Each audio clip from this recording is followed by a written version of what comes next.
Black janitor saw the symptoms everyone ignored, and ended up saving the life of the millionaire CEO. The morning sun cast long shadows through the gleaming windows of Hartley Industries headquarters in downtown Chicago. Marcus Thompson pushed his cleaning cart down the 32nd floor hallway with the same steady rhythm he had maintained for the past 15 years. At 52 years old, Marcus had cleaned these offices longer than most of the executives had worked there. His dark hands, weathered from years of hard work, gripped the mop handle as he moved methodically from room to room. Most people walked past him without a second glance. To them, he was invisible, just another part of the building's infrastructure, as unnoticed as the walls or the elevators. But Marcus saw everything. He noticed when the young marketing assistant Sarah had been crying in the bathroom after her boyfriend left her. He saw when Tom from accounting started drinking heavily after his divorce. And lately, he had been noticing something very troubling about the company's CEO, Richard Hartley. The changes had started small, so small that nobody else seemed to pay attention. But Marcus had learned long ago that the smallest details often told the biggest stories. His grandmother back in Mississippi used to say that God gave us 2 eyes, 2 ears, and 1 mouth for a reason. We should watch and listen twice as much as we speak. Marcus had taken those words to heart, and they had served him well throughout his life. Richard Hartley was everything Marcus was not. At 45, the CEO was tall, handsome, and commanded attention whenever he entered a room. His suits cost more than Marcus made in 3 months. His watch alone could have paid for Marcus's daughter's entire college tuition. Richard had inherited the company from his father and had grown it into a billion-dollar empire.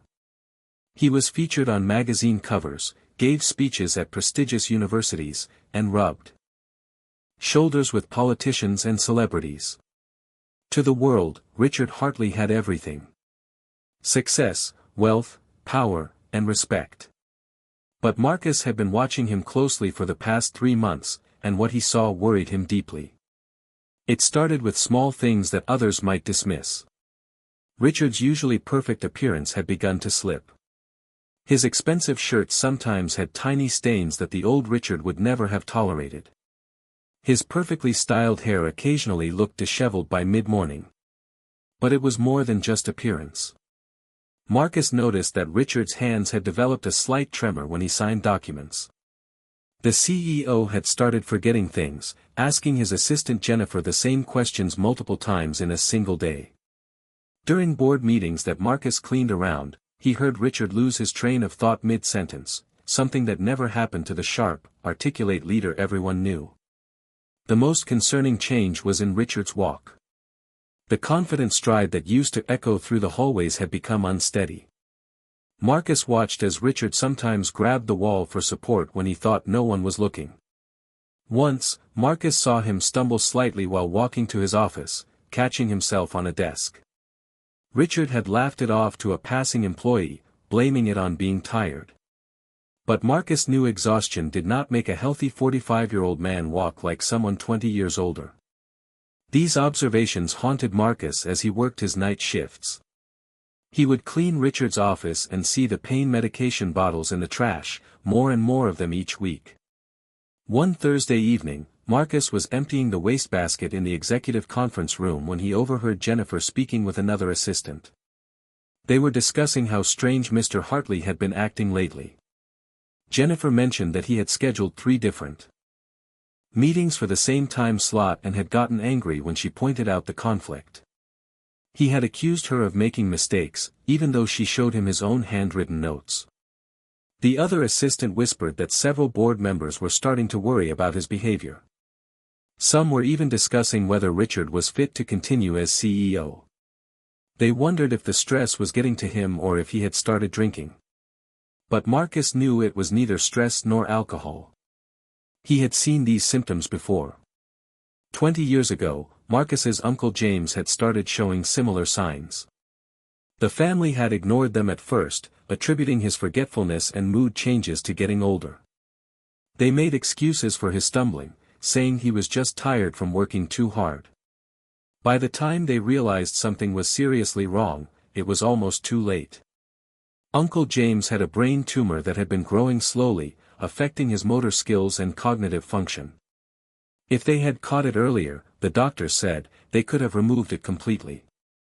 Instead, Uncle James spent his last 2 years in declining health, eventually passing away just before his 60th birthday. The memory of his uncle's struggle had never left Marcus, and now he saw the same pattern emerging in Richard Hartley. The question that tormented Marcus was what to do about it. He was a janitor, a black man who cleaned offices at night. Richard Hartley was a white millionaire CEO who probably did not even know Marcus's name despite seeing him regularly for over a decade. Who would listen to a janitor's medical concerns about one of the city's most powerful businessmen? Marcus could already imagine the reactions. They would think he was overstepping, maybe even fire him for interfering. He had a family to support. His daughter Keisha was in her junior year of college, the first in their family to pursue higher education. His wife Patricia worked as a nurse's aide, and together they barely made ends meet. He could not afford to lose this job. But Marcus also could not ignore what his conscience was telling him. Every night as he cleaned, he watched Richard working late in his office, and the symptoms were getting worse. The tremor in Richard's hands was more pronounced. His speech, once smooth and commanding, now occasionally slurred. Marcus noticed that Richard had started avoiding the stairs, always taking the elevator even for just one floor. The man who used to pride himself on his fitness and regularly ran marathons now moved like someone carrying an invisible weight. The pills in the trash increased, not just pain medication now, but antacids, sleep aids, and other prescriptions that suggested Richard was self-medicating for symptoms he did not understand. One night, Marcus made a decision that would change everything. He was cleaning the hallway outside Richard's office when he heard a crash from inside. Without thinking, Marcus dropped his mop and rushed to the door. He knocked urgently, calling out to ask if everything was all right. There was no answer. Marcus knocked again, louder this time. Still nothing. His heart racing, Marcus used his master key to open the door. What he saw made his blood run cold. Richard Hartley was on the floor behind his desk, conscious but unable to get up. His face was pale, and there was a small cut on his forehead where he had hit the desk when he fell. Marcus immediately dropped to his knees beside Richard, his years of watching his wife's medical training kicking in. He checked Richard's pulse, which was rapid but strong.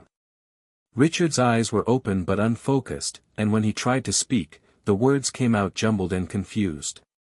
Marcus pulled out his phone to call 911, but Richard's hand weakly grabbed his arm.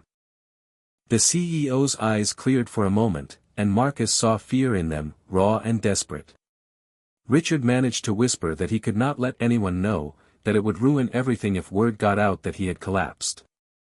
The board was already looking for reasons to push him out, and his competitors would destroy the company if they sensed weakness. Marcus faced an impossible choice. He could respect Richard's wishes and help him up, pretending nothing had happened. Or he could do what he knew was right and get Richard the medical help he desperately needed, even if it meant going against the man's wishes.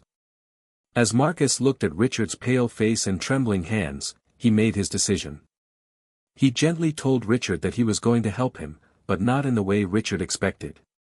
Marcus helped Richard sit up against the desk and then sat down beside him on the expensive carpet that Marcus had vacuumed countless times. Speaking in a calm, steady voice, Marcus told Richard about his Uncle James. He described the symptoms he had noticed in Richard over the past months. The tremors, the balance problems, the memory issues, the personality changes. He explained how these could all be signs of something serious happening in Richard's brain. Maybe a tumor, maybe something else, but definitely something that needed immediate medical attention. Richard listened in stunned silence as this janitor, this man he had barely noticed in 15 years, laid out a detailed observation of his declining health. At first, Richard's pride made him want to deny everything, to tell Marcus he was wrong. But as Marcus continued speaking, Richard realized that this stranger had noticed what his own family and closest associates had missed or ignored. Marcus told Richard about the regret his family still carried about Uncle James. How they wished they had acted sooner, had pushed harder for him to see a doctor when the symptoms first appeared. He spoke about the difference early detection could make, how modern medicine could do amazing things if given the chance. Marcus's voice was gentle but firm as he told Richard that whatever was happening to him would not go away on its own. It would only get worse, and by the time it became impossible to hide, it might be too late to treat effectively. Richard felt tears running down his face as the truth of Marcus's words hit him. He had been so focused on maintaining his image, on protecting his position, that he had been ignoring his own body's desperate signals for help. The two men sat on that office floor for an hour, an unlikely pair brought together by circumstances neither could have predicted. Richard finally admitted that he had been experiencing severe headaches for 6 months. He had been taking stronger and stronger pain medication, but nothing helped. He confessed about the moments of confusion, the times he could not remember important meetings or decisions he had made. He told Marcus about waking up at night with his heart racing, unable to breathe, convinced he was dying. He had been too proud to see a doctor, too afraid of what they might find. In his world, weakness was fatal. The corporate sharks would circle at the first sign of blood in the water. Marcus listened without judgment, occasionally nodding or making supportive sounds. When Richard finished, Marcus asked him a simple question that changed everything. He asked Richard what good his company would be if he was not alive to run it. What legacy would he leave if he died at his desk because he was too proud to seek help? Richard had no answer. Marcus then made Richard a proposition. He would personally take Richard to the hospital right now, tonight, using Marcus's own car so no one would know. Marcus would stay with him, make sure he got the tests he needed. If Richard refused, Marcus would call Richard's wife and tell her everything he had observed. Either way, Richard was getting help tonight. Richard looked at this man, this janitor who had shown more genuine concern for his well-being than anyone in his inner circle, and felt something break inside him. The walls he had built around himself, the armor of success and power, crumbled. He nodded, accepting Marcus's help. Marcus helped Richard to his feet and supported him as they walked to the service elevator, avoiding the security cameras in the main areas. They made their way to the parking garage where Marcus's 15-year-old Toyota Camry sat between the BMWs and Mercedes of the executives who worked late. Richard had never been in a car this modest, but as Marcus helped him into the passenger seat, he felt safer than he had in months. The drive to Northwestern Memorial Hospital was quiet except for Marcus occasionally asking if Richard was okay. When they arrived at the emergency room, Marcus stayed true to his word. He helped Richard inside and stayed with him as he checked in. When the triage nurse asked about Richard's symptoms, Marcus provided the detailed timeline he had observed, impressing both Richard and the medical staff with his careful attention to detail. The nurse's expression grew increasingly concerned as Marcus spoke, and she quickly moved Richard to the front of the line. As Richard was wheeled away for tests, he grabbed Marcus's hand and squeezed it, unable to find words for his gratitude. Marcus waited in that emergency room for 6 hours. He called his wife Patricia to explain where he was, and she understood immediately. She knew her husband's heart, knew he could never walk away from someone in need. Marcus dozed fitfully in the uncomfortable plastic chair, waking every time someone in scrubs walked by. Finally, as the sun was rising, a doctor came out looking for him. Richard had asked for him specifically. The doctor explained that the MRI had revealed a large but benign tumor pressing on Richard's brain. It was affecting his motor functions and cognitive abilities, but it was operable. If they moved quickly, they could remove it completely with an excellent chance of full recovery. The relief that washed over Marcus was overwhelming. He followed the doctor to Richard's room, where the CEO was lying in a hospital bed, looking vulnerable but hopeful. Richard's wife Margaret had arrived, and she was holding his hand while tears streamed down her face. When she saw Marcus, she stood and hugged him tightly, thanking him over and over. Richard had told her everything, how Marcus had noticed what no one else had, how he had forced Richard to get help. Margaret called Marcus their guardian angel, their miracle. Marcus, uncomfortable with the praise, simply said he had done what anyone would do. But they all knew that was not true. Many people had been in a position to notice Richard's symptoms, but only Marcus had cared enough to pay attention and brave enough to act. Richard's surgery was scheduled for the following week. In the days leading up to it, he made sure Marcus's involvement remained private, as Marcus had requested. He did not want the attention or the disruption to his life. But Richard found ways to show his gratitude. Suddenly, Marcus discovered that his daughter's college tuition had been mysteriously paid in full through a scholarship that had not existed before. His wife Patricia received a promotion to a nursing position that she had been qualified for but never considered because it required additional training that they could not afford. That training was now covered by a new program the hospital had just announced. The morning of the surgery, Marcus arrived at the hospital before his shift at Hartley Industries. Richard was being prepped for surgery, but he had asked the nurses to let Marcus in when he arrived. The two men looked at each other, and Richard struggled to find the right words. Finally, he simply said that Marcus had saved his life, not just physically, but in every way that mattered. He had shown Richard that true worth was not measured in money or power, but in the simple act of caring for another human being. Marcus told Richard to focus on getting better, that the company needed him, but more importantly, his family needed him. The surgery was a complete success. The tumor was removed entirely, and Richard's recovery was remarkable. Within 3 months, he was back at work, his symptoms completely gone. But he was a changed man. He instituted new policies at Hartley Industries, including comprehensive health screenings for all employees and their families.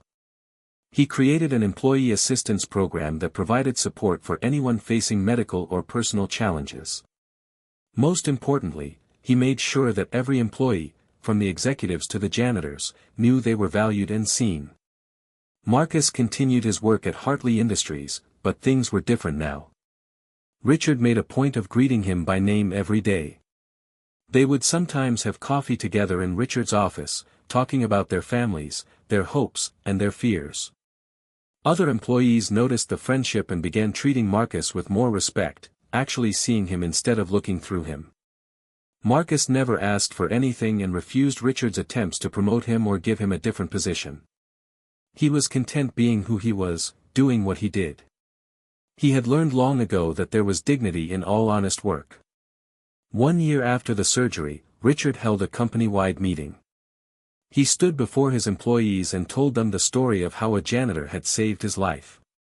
He did not use Marcus's name initially, respecting his wish for privacy, but he spoke about the importance of truly seeing the people around us. He talked about how success and power could blind us to what really mattered. He shared how close he had come to losing everything because he was too proud to show weakness. Then he asked Marcus to stand, and with Marcus's permission, introduced him as the hero who had saved not just a CEO, but a husband, a father, and a friend. The standing ovation that followed lasted for 5 minutes. Marcus stood there, uncomfortable but proud, as his co-workers applauded him. Many had tears in their eyes as they realized that the quiet man who had cleaned their offices for years had been capable of such profound observation and courage. After that day, Marcus's life did change, but not in the ways people might expect. He still worked as a janitor, still pushed his cart through the hallways at night. But now people stopped to talk with him, to really talk. They shared their problems, their fears, their hopes. Marcus became known as the wise man of Hartley Industries, the one who saw what others missed. Richard and Marcus's friendship continued to grow over the years. Their families became close, sharing holidays and celebrations. Keisha graduated from college and went on to medical school, inspired by the story of how her father's observations had saved a life. She said she wanted to be the kind of doctor who really saw her patients, not just their symptoms. Patricia continued her nursing career, working with the same attention to detail and compassion that her husband had shown. Richard used his influence and resources to support healthcare initiatives in underserved communities, always remembering that it was a janitor from such a community who had saved him. 5 years after that night in Richard's office, Marcus was cleaning the executive conference room when Richard walked in. It was late, and the building was mostly empty, just like old times. Richard sat down in one of the expensive leather chairs and gestured for Marcus to join him. They sat in comfortable silence for a moment before Richard spoke. He told Marcus that his tumor had been a gift in disguise. It had taught him humility, shown him what really mattered, and brought him a friend he never expected. It had made him a better leader, a better husband, and a better father. All because a janitor had cared enough to pay attention. Marcus smiled and told Richard that he had just been doing his job, but they both knew it was so much more than that. Marcus had looked beyond the surface, beyond the titles and the wealth, and seen a human being in need. He had risked his own security to help someone who, by all social measures, needed nothing from him. In doing so, he had not only saved Richard's life but had changed the culture of an entire company. Hartley Industries became known as one of the best places to work in Chicago, not because of its profits or benefits, but because it was a place where every person mattered, where everyone was seen. The story of the black janitor who saved the millionaire CEO became legendary in Chicago's business community. It was told at conferences and meetings as an example of the importance of diversity, empathy, and paying attention to those around us. But for Marcus and Richard, it was simply the story of two men who had found an unexpected friendship in the most unlikely circumstances. Marcus had given Richard his life back, and Richard had given Marcus the recognition and respect he had always deserved but never sought. Years passed, and eventually, Marcus retired from Hartley Industries. At his retirement party, the entire company showed up. Richard gave a speech that brought everyone to tears, talking about how Marcus had taught him that heroes did not always wear capes or suits. Sometimes they wore janitor uniforms and pushed cleaning carts. Sometimes they worked quietly in the background, seeing everything but saying little. Sometimes they were the people society overlooked, but who held the wisdom and courage to change lives. Marcus stood before his colleagues one last time, and in his quiet, dignified way, thanked them for the privilege of serving them. In retirement, Marcus continued to touch lives. He volunteered at a local community center, teaching young people the importance of observation, empathy, and courage. He would tell them his story, not to boast, but to show them that every person had the power to make a difference, regardless of their position in life. Many of these young people went on to careers in medicine, social work, and education, inspired by the janitor who had seen symptoms everyone else ignored. Richard made sure Marcus's retirement was comfortable, not through grand gestures that would have embarrassed Marcus, but through quiet arrangements that honored their friendship. The two men continued to meet for coffee every week until Marcus passed away peacefully at the age of 75. At his funeral, the church was packed with people whose lives he had touched. Richard gave the eulogy, his voice breaking as he told the assembled crowd that Marcus Thompson had been the richest man he had ever known. Not rich in money or possessions, but rich in wisdom, compassion, and the ability to see the best in others even when they could not see it in themselves. He spoke about how a black janitor had looked at a millionaire CEO and seen not a title or a bank account, but a fellow human being who needed help. The legacy of Marcus Thompson lived on long after his death. Hartley Industries established the Marcus Thompson Foundation, which provided scholarships for children of service workers and funded programs that trained people to recognize medical symptoms in their communities. The foundation's motto was simple but powerful: everyone deserves to be seen. Richard, who lived another 20 years after his surgery, often spoke about Marcus at business conferences and medical schools.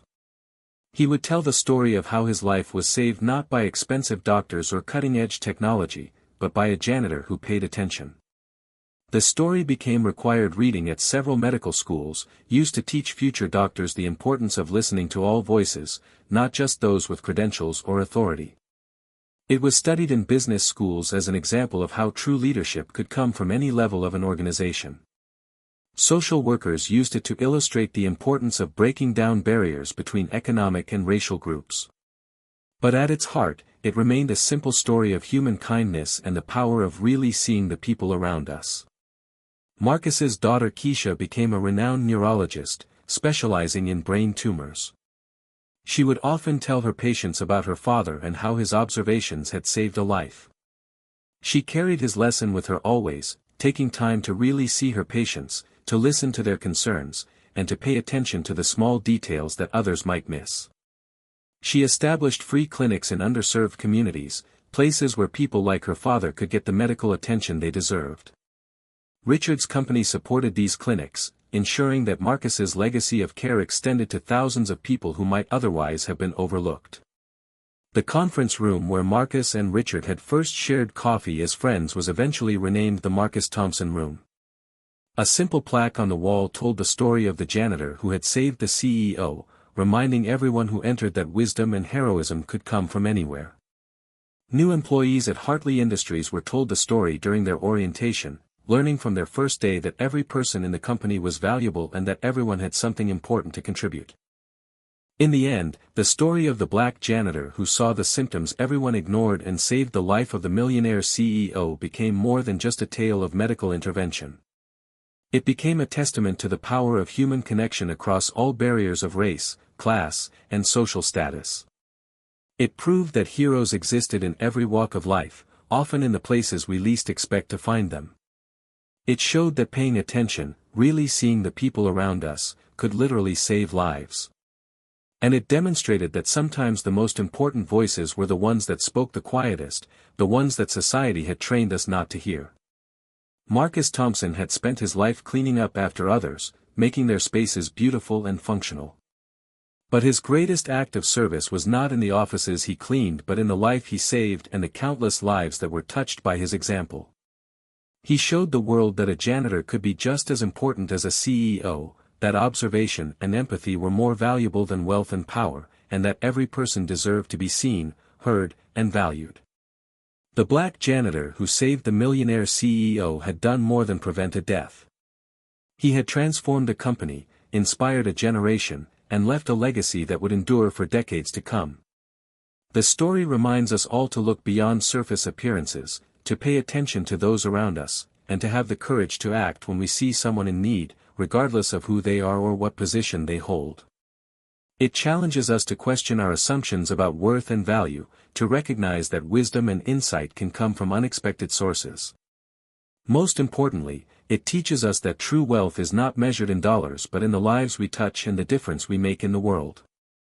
Marcus Thompson, the black janitor who saw what everyone else ignored, had been wealthy beyond measure, and his story continues to inspire others to see the world through his compassionate and observant eyes.